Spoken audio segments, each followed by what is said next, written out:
Hola a todos. Bienvenidos al canal dedicado exclusivamente a la dinastía y época Tudor. Esta es la cuarta parte de una serie de videos dedicada a los momentos históricos más importantes que dieron forma a una de las dinastías más famosas de la historia.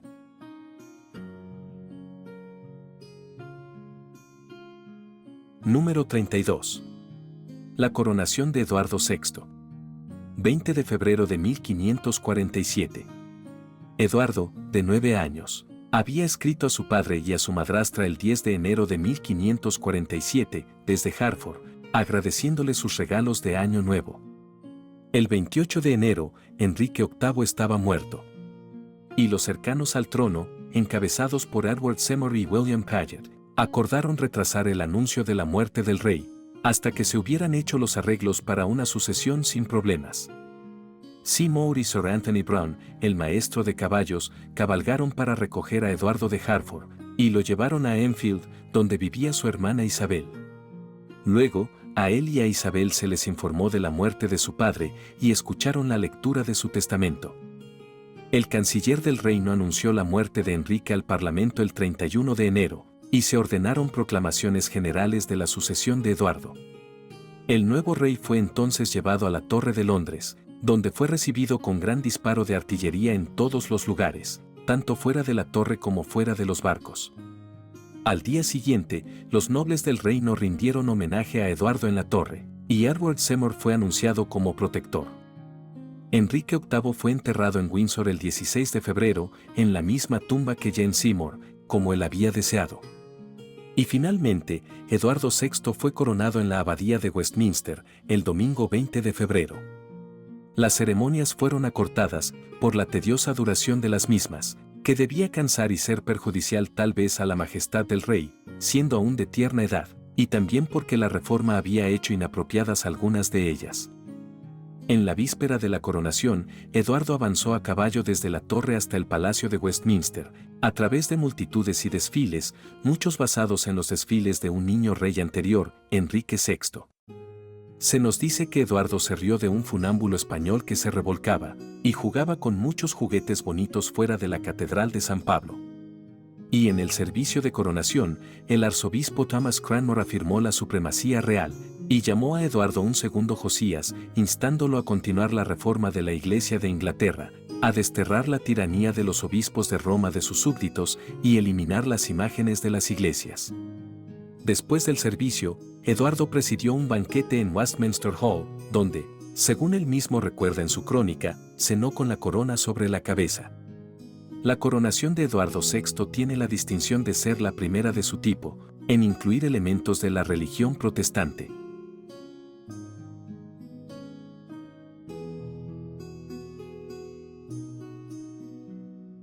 Número 33. La batalla de Penkcliffe. 10 de septiembre de 1547. En los últimos años de su reinado, el rey Enrique VIII trató de conseguir una alianza con Escocia, mediante el matrimonio de la infanta María Estuardo, reina de los escoceses, con su joven hijo, el futuro Eduardo VI. Cuando la diplomacia fracasó y Escocia estaba a punto de aliarse con Francia, Enrique lanzó una guerra contra Escocia que se conoce como el cortejo a la inglesa. La guerra también tuvo un aspecto religioso, ya que algunos escoceses se opusieron a una alianza que traería la reforma religiosa bajo términos ingleses. Cuando Enrique VIII murió en 1547, Edward Seymour, tío materno de Eduardo VI, se convirtió en Lord Protector y Duque de Somerset, con un poder inicialmente indiscutible.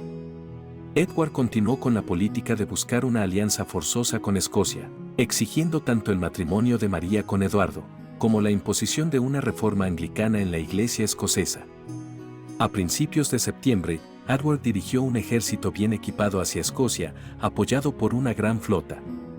La batalla de Penkcliffe, también conocida como la batalla de Penkcliffe, tuvo lugar el 10 de septiembre de 1547, a orillas del río Esk, cerca de Musselbeck, Escocia. Fue la última batalla campal entre Escocia e Inglaterra antes de la unión de las coronas, siendo parte del conflicto conocido como el cortejo a la inglesa, y se considera que fue la primera batalla moderna en las Islas Británicas. Fue una derrota catastrófica para Escocia, donde se conoció como el Sábado Negro. Un relato en inglés muy detallado e ilustrado de la batalla y la campaña, escrito por un testigo de nombre William Patton, se publicó en Londres como propaganda, 4 meses después del combate. Número 34. Se aprueba la primera ley de uniformidad religiosa. 31 de enero de 1549. Aunque todavía muy joven, en el momento de su ascenso al trono, Eduardo VI ya estaba fuertemente comprometido con la fe reformista. Él y su media hermana Isabel habían sido instruidos por hombres conocidos por simpatizar con las nuevas enseñanzas protestantes, que estaban ganando terreno en toda Europa. Aunque había encabezado la Reforma inglesa, Enrique VIII había sido un fiel católico de corazón, y solo toleró las nuevas ideas radicales cuando le convenía hacerlo, en particular para asegurarse el divorcio de su primera esposa. Pero su hijo y sucesor estaba decidido a introducir una reforma protestante a gran escala en Inglaterra. Inmediatamente después de ascender al trono, Eduardo emitió una serie de mandatos judiciales a la Iglesia, que proporcionaron un modelo para la reforma. Luego, a principios de 1549, se aprobó la primera ley de uniformidad. Esto estableció el libro de oración común como la única forma legal de culto en Inglaterra. En gran parte obra de Thomas Cranmer, arzobispo de Canterbury, el libro de oración común no solo proporcionó una traducción al inglés de los libros litúrgicos en latín, sino que estableció, por primera vez, una forma consistente de adoración para todos los súbditos del rey. El libro fue aprobado por la Cámara de los Lores, con una mayoría de solo 2 votos, y provocó disturbios más tarde ese año.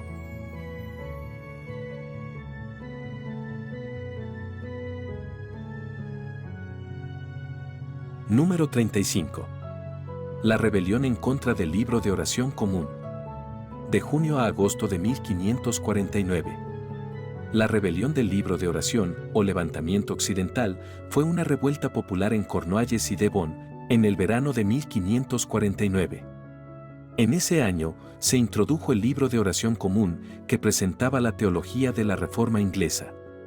El cambio fue ampliamente impopular, particularmente en áreas donde todavía existía una firme lealtad religiosa católica, incluso después del Acta de Supremacía en 1534, como Lancashire.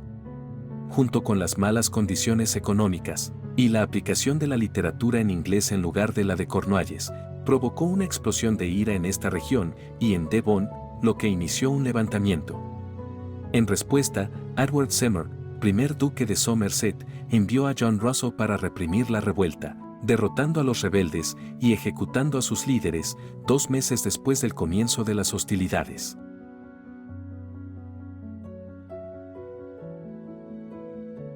Número 36. La rebelión de Robert Cat. De julio a agosto de 1549. La rebelión de Robert Cat fue una revuelta en Norfolk, Inglaterra, durante el reinado de Eduardo VI, en gran parte en respuesta al cercamiento de la tierra. Comenzó en Wymondham, el 8 de julio de 1549, con un grupo de rebeldes que destruyó las vallas que habían levantado los terratenientes adinerados.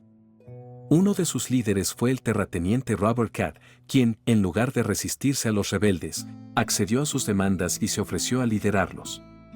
Cat y sus fuerzas, junto con reclutas de Norwich y el campo circundante, sumando unos 16.000 hombres, establecieron un campamento en Mousehole Heath, al noreste de la ciudad, el 12 de julio.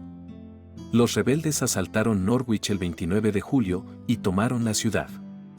El 1 de agosto, los rebeldes derrotaron a un ejército real dirigido por el marqués de Northampton, que había sido enviado por el gobierno para reprimir el levantamiento.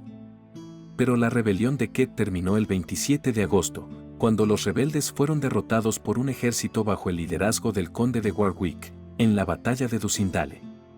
Cat fue capturado, retenido en la Torre de Londres, juzgado por traición, y colgado de los muros del castillo de Norwich en diciembre de 1549.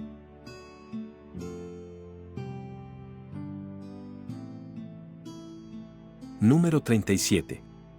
El asunto entre Isabel Tudor y Thomas Seymour.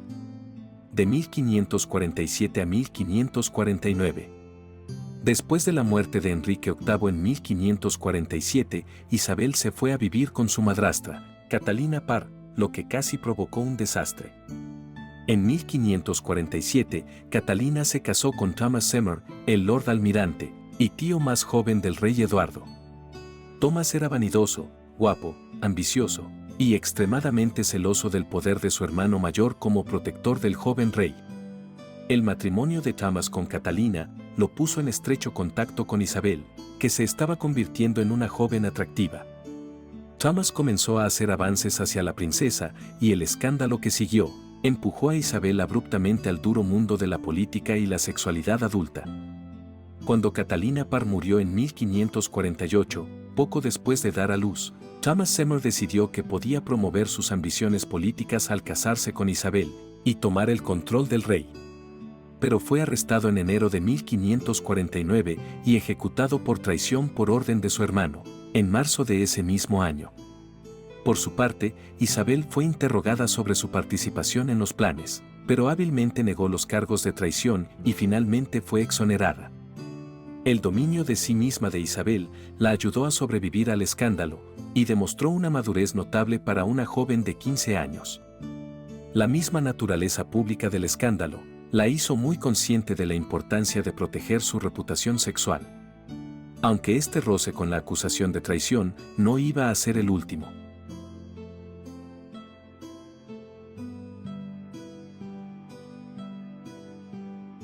Número 38. La muerte del duque de Somerset. 22 de enero de 1552. La turbulencia que tan a menudo acompaña a la sucesión de un menor, pronto dominó la corte de Eduardo VI. Surgió una rivalidad mortal entre el señor protector, Edward Seymour, duque de Somerset, y John Dudley, duque de Northumberland. La posición de Seymour se volvió cada vez más inestable por el comportamiento de su voluble y ambicioso hermano Thomas, quien imprudentemente intentó tomar posesión física del rey en enero de 1549. Irrumpiendo en el jardín privado de Eduardo en Westminster, pistola en mano, Thomas trató de acceder a la habitación del rey, pero fue mordido por el perro del niño. Sin pensarlo, Thomas mató al perro a tiros, lo que provocó furor cuando la Guardia Real se adelantó, pensando que un asesino estaba en el palacio. Thomas fue arrestado y llevado a la torre.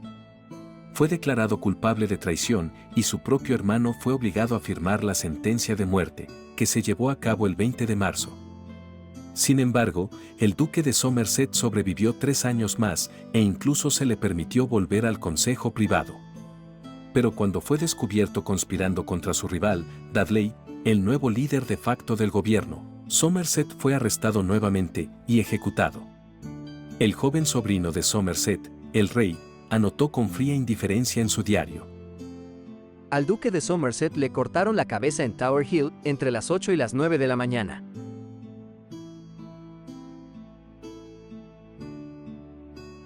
Número 39. La muerte de Eduardo VI y la crisis de sucesión.